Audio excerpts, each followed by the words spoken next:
આપણા ગરમા ગરમ ભટુરે અને છોલે એકદમ બનીને તૈયાર છે।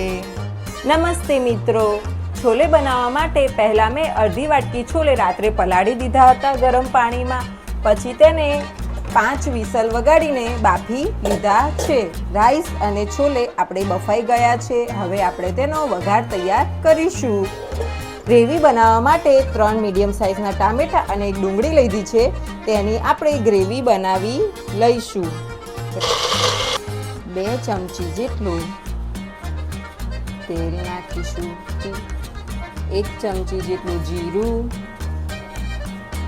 અડધી ચમચી હિંગ, થોડા ગરમ મસાલા, ખડા મસાલા।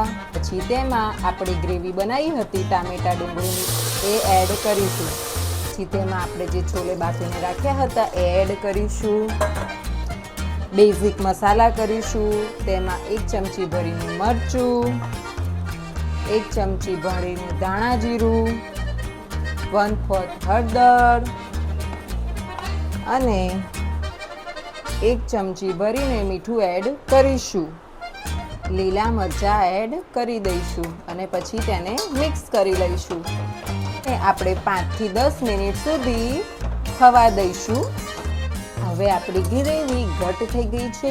આપણી છોલેની સબ્જી બનીને તૈયાર છે। તેમાં ધાણા નાખીશું, પછી તેને ગરમા ગરમ સર્વ કરીશું। એકદમ સોફ્ટ અને ટેસ્ટી આપણા છોલે ભટુરે બનીને તૈયાર છે। જો તમને વિડીયો પસંદ આવ્યો હોય તો લાઈક કરો, શેર કરો અને ચેનલને સબસ્ક્રાઈબ કરવાનું ના ભૂલતા। બાય।